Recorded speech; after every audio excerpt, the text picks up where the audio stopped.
Shalom bagi kita semua yang menjadi renungan singkat bagi kita semua pada hari ini diambil dari Yohanes 17 ayat 3. Beginilah bunyinya.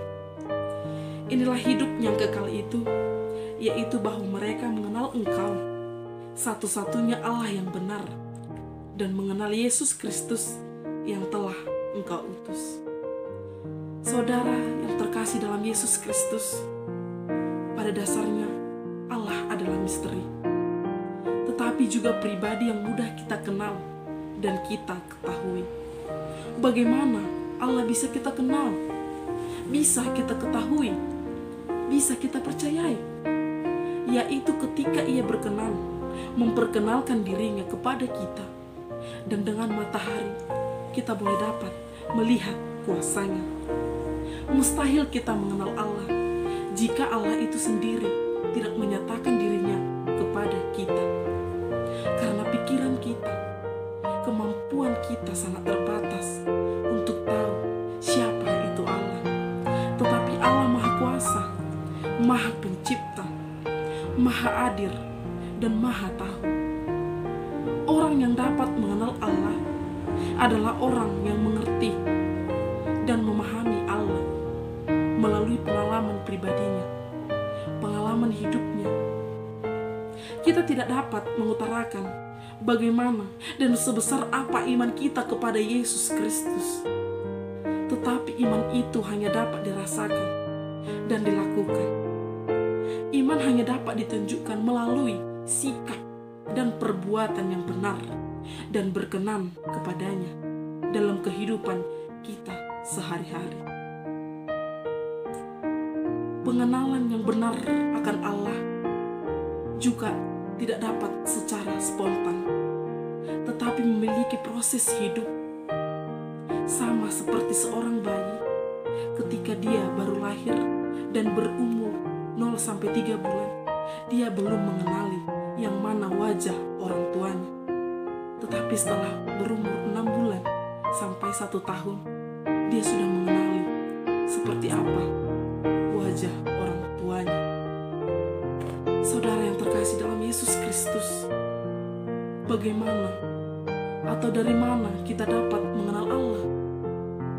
Yaitu melalui Yesus Kristus. Kita telah mengimani dan percaya bahwa Yesus Kristus adalah Allah yang berinkarnasi ke bumi untuk mewujudkan misi kedamaiannya, untuk mewujudkan misi keselamatannya bagi kita yang telah dibutakan oleh dosa, yang tidak dan yang belum ataupun yang sudah mengenal Dia. Karena natur sifat alamiah manusia itu cenderung melakukan hal-hal yang buruk dan berlawanan kepada kebenaran Allah. Karena natur kita telah dirusak, dikotori, dikuasai oleh iblis atau dosa. Maka kita yang sudah mengenal Allah harus menjadi pribadi yang baru. Untuk memperbaharui hidup kita menjadi hidup yang baru, yang kudus dan berkenan kepada Allah. Mari kita mengenal Dia secara pribadi di dalam kehidupan kita, bukan melalui kata orang. Dalam Yohanes 17 ayat 3 ini dikatakan, inilah hidup yang kekal itu, yaitu bahwa mereka mengenal Engkau satu-satunya Allah yang benar, dan mengenal Yesus Kristus yang telah Engkau utus. Mengenal artinya mempelajari, melihat dengan hati nurani, mengamati, memahami, dan memperoleh pengetahuan, sehingga dapat membedakan mana yang benar dan mana yang salah, apa yang berkenan dan apa yang tidak berkenan baginya, dan dilakukan di dalam kehidupan sehari-hari. Itulah iman. Karena mengenal Allah saja itu tidak cukup, tetapi harus didampingi dengan ketaatan. Siapa yang sudah mengenal Allah, hiduplah sesuai dengan firman-Nya.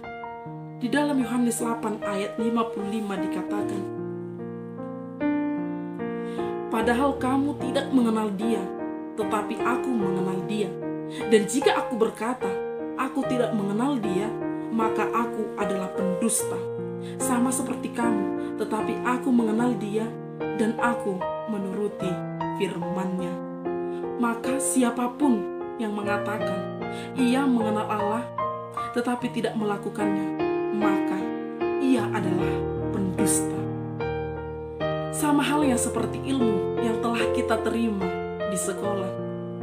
Jika kita sudah tahu bahwa fungsi multitester adalah mengukur tegangan arus listrik, tidak mungkin kita gunakan itu untuk mengukur suhu tubuh.